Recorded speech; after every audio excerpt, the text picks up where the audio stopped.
All right, what's going on, everybody? Welcome back to a brand new episode of Down South Up North. Hope you guys are having a good Wednesday. Matt, dude, week 2 of the NFL season finally over. Now the tables have turned. Cowboys. Damn, man. Damn. Saints came to play, dude. They came to play. Falcons, Monday night. They got it done against the Eagles. Talk to me about the Dallas Cowgirls, dude. I think the Saints are in contention for the Super Bowl. Yeah. And I think they keep playing I like think Alvin that, Kamara, yeah. dude, that's the best game by a running back I've seen in quite some time. 4 touchdowns. Derek Carr looked like prime Peyton Manning. Cowboys defense was invisible. They were definitely riding off their embarrassing playoff game at home last year. But still tied for first place in the division. So I guess I can't be that upset. The Saints play the Eagles this upcoming week, so we'll see a lot what they have to do with that. But yeah, that's just a little quick recap from my side. Yeah, watched the game, watched it all the way through, and I mean, you can't really do much, dude. Derek Carr, after he threw that bomb to Rashid Shaheed. Yeah, Raheed Shaheed, I was like, oh, dude, it's going to be a long, long game. And then CD made that crazy catch and broke off for a touchdown. I was like, dude, it might be a shootout. And then, I don't know, man, Saints, another bounty gate, maybe. Maybe they're taking steroids. I don't know. But Falcons, I had work Monday or Tuesday, so I could not watch the game. And I watched like the first drive. It was kind of slow, so I was like, oh, whatever. Then woke up the next day and I was like, oh my God, we won. The Falcons won. And watched some highlights. If Saquon if he catches that ball, it's game over. Yep. We lose. Huge drop for Saquon. That's huge for the program. And then Kirko, dude, lights were not too bright. 2-minute drill, baby. It was got the ball. It was the best we saw Kirk all night. It was just a laser fest at that point, dude. It was just dart after dart after dart. Like he was putting it on the money. Dude. They played that perfectly. Did they score a little bit too early? Probably, but you got to ride that momentum. And Kirk Cousins said it in the post-game interview. He said, look, I didn't play my best, but if we can continue to ride off that last drive heading into next week, and look, they have the Chiefs coming up, right? So they're going to have to be at their best to compete with Kansas City. And I thought he looked excellent that last drive. The rest of the game, a little up and down, but bottom line is, dude, if the Eagles coach better, they win that game. They get out of that game. They're 2-0. They're first place in the division. It's only week 2, like you said, but Eagles, man, Sirianni, you've got to be a better coach. I mean, yeah, Saquon should have caught that, but Falcons have no timeouts in that point in the game. You have to hand the ball off. Dude, yeah, at that point, we're conceding pretty much. Right. I mean, obviously, still going to play because the clock hasn't hit 0 yet, but you guys are in the red zone, and you score a touchdown, game's over, dude. So, yeah, Saquon drops that ball. Falcons didn't play great. Kirko, I get he's still healing from his Achilles, but like he won't move out of the pocket. He's not taking anything under center, and I saw analysts talking about it all week from the Steelers game. They're like, dude, like he's not moving. Like he's just hiking it and he's just standing there until someone gets open and then he throws the ball. So hopefully obviously he's probably not going to be better by week 3 against the Chiefs, but maybe later on in the season he can move a little bit. But hey, I'll take a dub, dude. What a route from Drake London, though. Holy shit. Cooked Gardner Johnson. Just did a head fake, went the other way, caught it, made sure 2 feet were in bounds, easy money. Dude, you know who was essential on that last drive, though? Who was having a semi-quiet night? It wasn't Ray. It was Darnell Mooney, dude. Like, quick. He ran a little comeback route, broke free, could have taken it to the end zone, but, he had to play with the time there. But Darnell Mooney was was like that offense looked very good. But I want to touch real quick on Bijan Robinson. This guy, I think, is going to be the best running back in football, and if not this year, the next for sure. Because the way he runs, man, like he doesn't do, sometimes he does the jukes and the fancy stuff, but for the most part, he runs hard and he runs north to south. And I think a lot of running backs try to do too much. They go east to west, trying to break away or fake a guy out. This guy runs hard. He runs fast, and he runs north to south, and he gets it done, man. I mean, you see him break away, and your defense is going to be in trouble. I mean, talk about 3 levels of football, right? You have the defensive line, then you have the linebackers, second level, and then the third level. He is getting to the second and third level of the defense almost every single time. So, Bijan Robinson looking really good for the Falcons, and you guys have a special talent in number 7. Yeah, dude.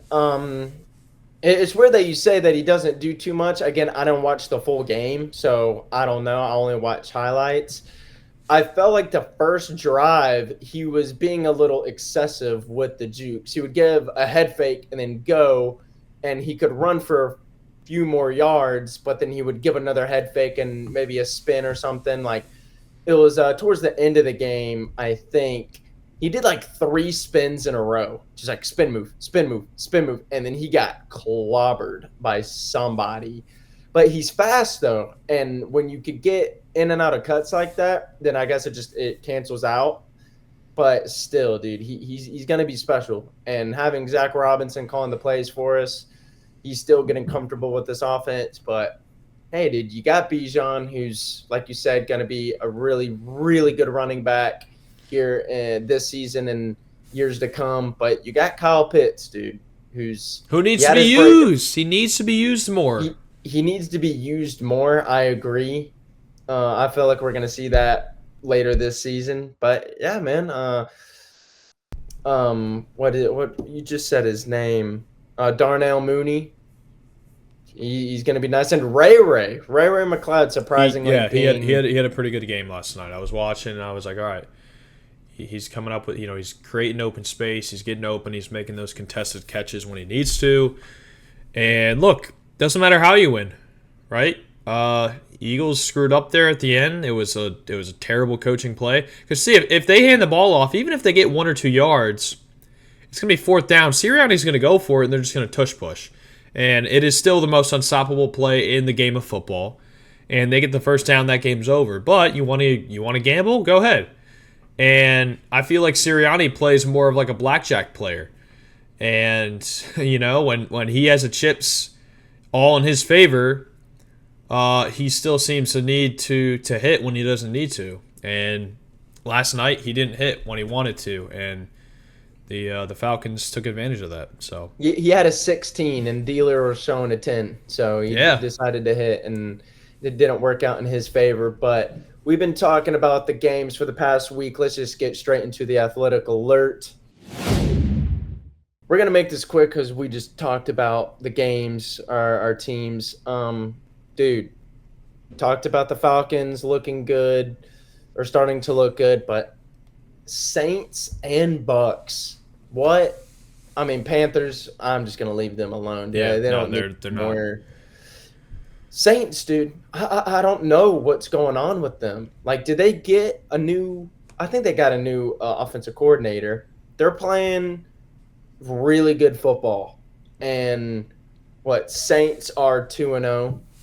Bucks, they're 2-0. And they survived. They went to Detroit. They survived in Detroit. And they beat Washington game 1 or week 1.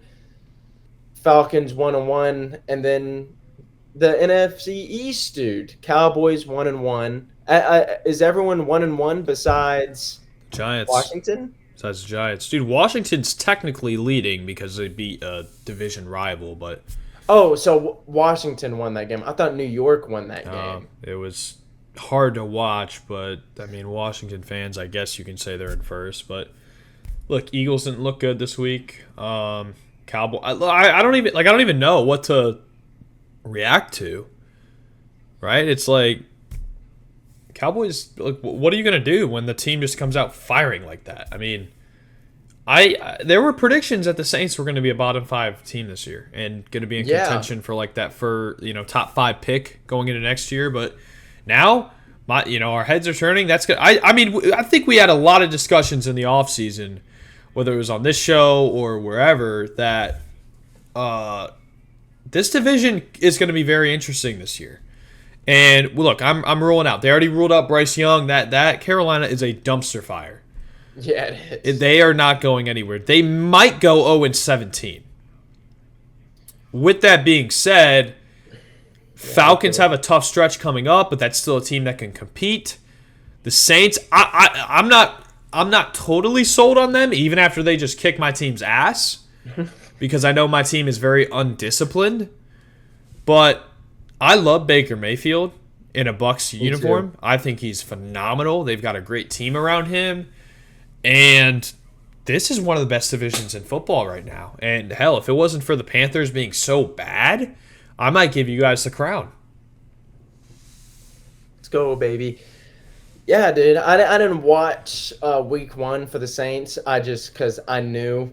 Yeah. We knew the Panthers are terrible. But bro, I don't think they've kicked a field goal yet. No. They Not are. field goal. They've scored on every drive. They haven't. Yeah, punted. they're 15 for 15. That's what it was. And look, they haven't punted. Like I don't know. It's way too early to measure, but I think you can agree the Cowboys are a significantly better team than the Carolina Panthers. Oh yeah. And both of us got our asses handed to us by the Saints. So Yeah, the last time we played the Saints, they put up like a 40 ball on us too. That's when Jameis was in the huddle and was like, "We're gonna get Williams into the end zone," because he led the league in touchdowns the year prior and then scored 0 the next year. So Jameis Winston did that and all that shit. But I'm very thankful for him. He got Arthur Smith fired. But I don't. This division is so weird. Tom Brady on the broadcast on Sunday, he was saying like, dude, that division was weird. It's just like, what was the word he said? It wasn't pass heavy. It's just like it's intense. I honestly, to be honest with you, Kyle, I think it's a lot of guys fighting for their jobs. I think that's what he Because said. nobody really expected the Saints to come out like this, and we knew Dennis Allen and Derek Carr, head coach and quarterback, were on the hot seat. Baker Mayfield, nobody was really. I mean, they had a good year last year, but the question was always, all right, like how much better can they get with Baker Mayfield? They're all playing excellent football. The Falcons, it's like, all right, you just signed Kirk Cousins off of a terrible injury, and he's getting older. So I like I said, I think it's a lot of guys in this division fighting for their jobs, and I think it's paying off. Again, it's week 2, right? I don't really like to make assumptions until we're at least a good month into the football, but excellent play out of the NFC South. Excellent. Outside of Carolina. Let's go back a few years ago. People had this the worst division in football. When Tom Brady was in the picture, this was easily the worst division in football. And even last year, too, it was a pretty shit division. A team that went, 7-10 made the playoffs? Like, that's kind of shit. So Yep. I love to see the NFC South really turn it up a notch. But guys, it's Wednesday. It's time for the fantasy football rankings, baby. Let's get it. Week 2, man. A lot of players were injured. I was telling you before the show, Sunday afternoon, I was watching Fox Sports, and they have like a fantasy football segment where they talk about, they just keep you updated. Oh, this guy's out. This guy's out. This news just came out, and they're on that segment for quite a while because a lot of people are out. So today me and Matt are doing players you will miss the most for these next upcoming weeks. Matt, would you like to go first? Yeah, I would. All right. Unlike last week, we're back to our regular top five with the honorable mention. Yes, sir. Dude, it always seems like once 1 week in September in the NFL. I don't know if you realize this too, but it's like the Grim Reaper always comes out and just takes the injuries. And dude, it might have been last week. It really might have. But starting off, honorable mention, A.J. Brown from the Philadelphia Eagles revealed on the broadcast on Monday night that he's got the hamstring injury and he will be sidelined for a couple of weeks. And Eagles offense did not look too great without him. So, and dude, he's a great fantasy player. It's tough for me to admit as a Cowboys fan, but A.J. Brown is a great fantasy player. He's always racking up catches. And it seems like he always has one or two catches that go for like 40 or 50 plus yards. So, honorable mention. Number 5, though, we've actually not seen this player play yet. And I'm going T. Higgins at number 5. I know it's a little wild, but that Bengals team looked lost in week 1, but they're pretty notorious now for playing like garbage in week 1. Yeah, I was about to say. They never get anything going. Their offense is slow. But look, they played against the Chiefs, and you can argue that the refs kind of gave the Chiefs the benefit of the doubt more times than not in that game.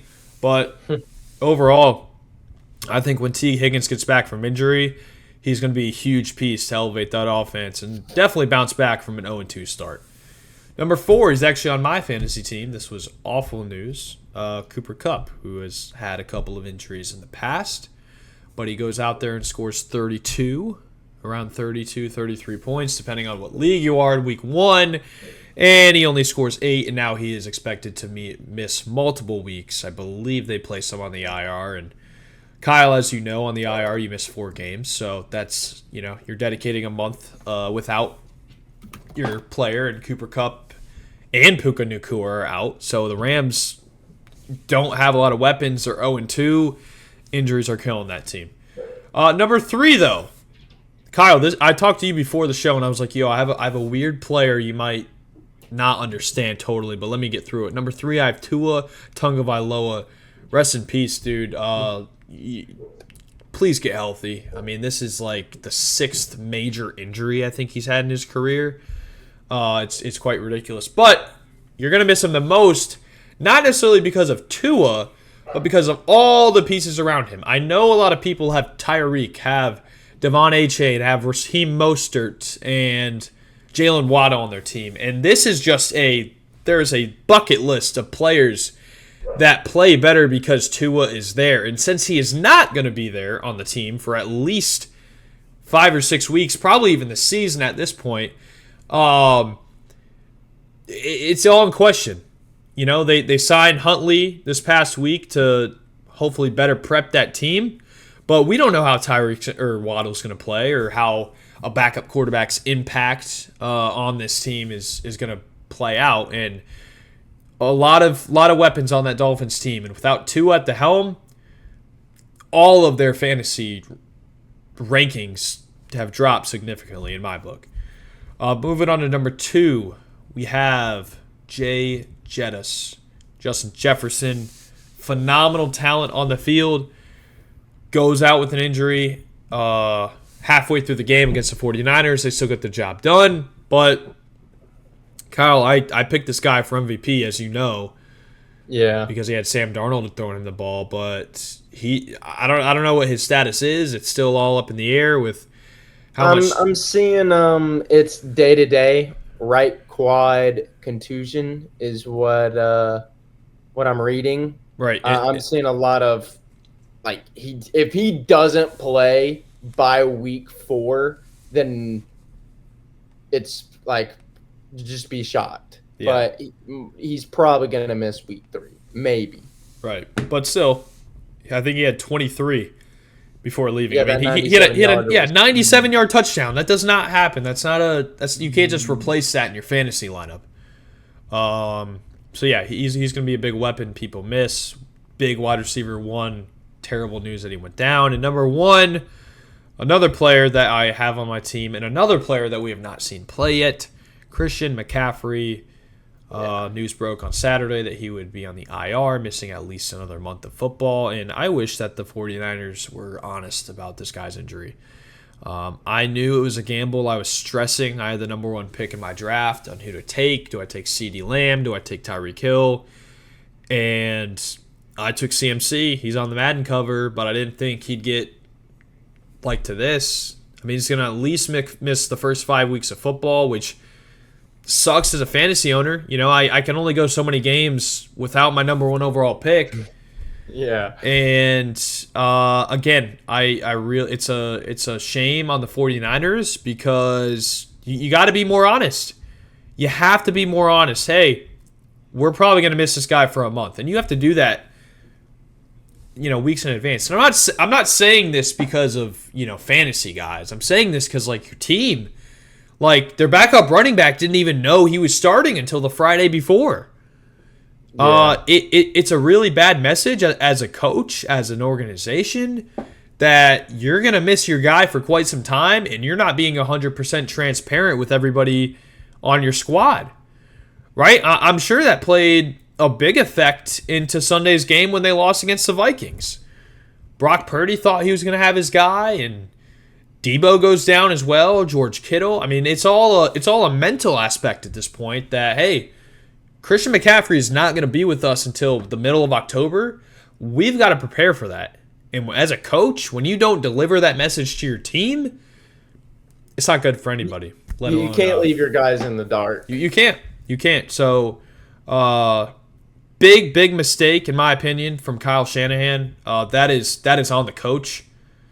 You need to keep everybody in the loop with what's going on in your locker room, and he messed up big, and especially with a talent like Christian McCaffrey that's not really replaceable in this league. So Yeah. that's my top five. I got CMC, Justin Jefferson, Tua Tagovailoa, Cooper Kupp, T. Higgins, and my honorable mention AJ Brown. Kyle, what do you got? All right, dude. Starting with my honorable mention, I'm also going AJ Brown. I mean, dude, you pretty much said everything. He's a good deep threat receiver. I mean, the Super Bowl 2 years ago had that 50, 60-yard touchdown. He's a big, tall receiver, and we see a lot of Jalen just floating it down the sidelines, and he makes the play. Oh, was it last year where AJ Brown like went insane, super crazy? He had that 6-game stretch. Yeah, well, there Like, was I think it one was game in particular. It might have been Washington where he had like made close to 200 yards receiving. Yeah, I think those 6 games was over 100 yards every game. Yeah, so great fantasy guy. Just sucks that he's going to be out for a couple of weeks with a hamstring. Number 5, I'm going Kenneth Walker. Week 1, put up 19 points for some leagues because I know people have different scoring. 100 rushing yards, a 23-yard touchdown, and he's a little bit of a receiving back. He didn't do much, 2 receptions for 6 yards, but it could heat up, but not anymore. He's going to be out for quite some time with a oblique strain. So it is a multi-week injury. So it sucks for fantasy guys, but if you haven't already, go pick up the backup Zach Charbonnet. Charbonnet. I started him this week. Yeah, so Matt's already on it, man. So yeah, that's he's not going to be terrible. And then number 4, I'm going Cooper Kupp.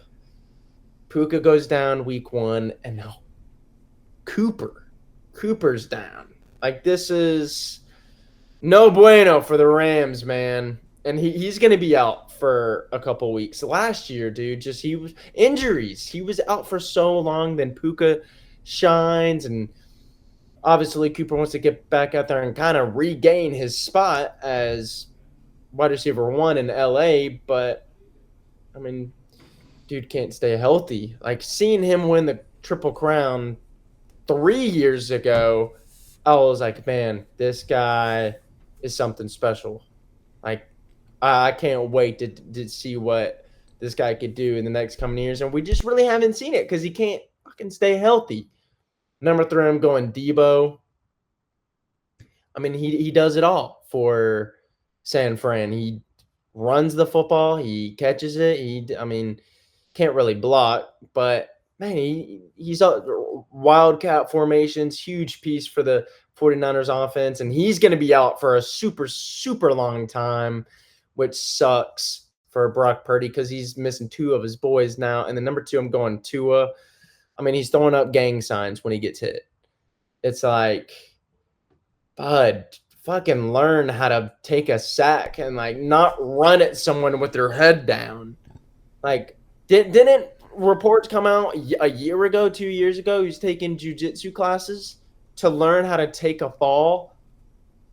Like, Buddy needs to learn how to properly like Slide. And just slide. I mean, you watch any other team, like even Jalen Hurts, a guy who can evade that kind of stuff, he still slides. Yeah, so moral of the story, just slide to it. I mean, I want you to get healthy, dude. You are fun to watch, especially with that offense, but just slide, man. And the number 1, no-brainer here, CMC, dude. The Madden curse has struck again, dude. That's just, I mean, you said everything I need to say, but the Madden curse, man. Damn you. The Madden curse strikes again. So, to go over my list, honorable mention, A.J. Brown, 5, Kenneth Walker, 4, Cooper Kupp, 3, Debo, 2, Tua, 1, CMC. Dude, I'm surprised we both had Tua. And I'm surprised he was that high up on your list. I mean, Honestly, I get it. I had the same thought process. People are not drafting Tua because he's a good quarterback. They're drafting him because they would have players like Tyreek, Jalen Waddle, A-Chain, Mostert. That's why people drafted him as their quarterback. So, yeah, dude, we had what, 3 players on the same list? Kupp, Technically 4. Tua, CMC, yeah, AJ Brown. Kenneth Walker, man, like yeah, he had oblique issues last year. So it's not the first time, but I don't know. I mean, having 2 of my own players on here, it hurts because it's a Grim Reaper, man. He picks a week in September every single year to just take players out. And, I mean, it started before the 1 o'clocks even started, man. Evan Ingram for the Jacksonville Jaguars gets hurt in a warm-up. Yeah. And from there, it was just like bam after bam. It's just like guy after guy after guy. And it's going to be very interesting, these lists coming up. Fantasy-wise, player-wise, I mean, if you're the Rams, we all thought they were going to be a great team and make a huge jump and possibly win the Super Bowl. I think Gabe had them winning it all. Now you're 0-2 and missing your first and second option. That's not good. Yeah, and so the Cardinals are playing really good right now. Yeah, they killed the Rams. Hey, Marvin Harrison, I believe, was on number 1 on your list last week for Biggest Losers. If we did that again this week, dude, he might have been number 1 on your list after the first quarter. Bro, that was crazy. If I'm Kyler Murray, I'm like, dude, I have to feed him the ball. Yeah. Like, I just have to. That first touchdown, beautiful ball placement, toe tap, everything, the whole 9 yards. It was beautiful. Loved every second of it. I think Marv said in the post game, said something like Kyler had 4 incompletions, and that's unacceptable. I think they were all to him. So crazy week 2 week, dude. Crazy. Crazy, man. But today was a good episode, dude. Talked a lot about our teams, obviously, and the highs and the lows. And surprisingly, NFC South being a juggernaut. So that's nice. And, yeah, dude, fantasy rankings, always. It was fun. But, guys, if you enjoyed today's episode, make sure you like, comment, subscribe. Comment down below if how well your team did over the weekend. Did you get blown out like the Rams? Did you squeak by like the Seahawks? Did you lose by 105 in fantasy like Matt? Yeah, that too. Let us know down in the comments below. But guys, Hope you had a good Wednesday. We'll catch you in the next one. Peace.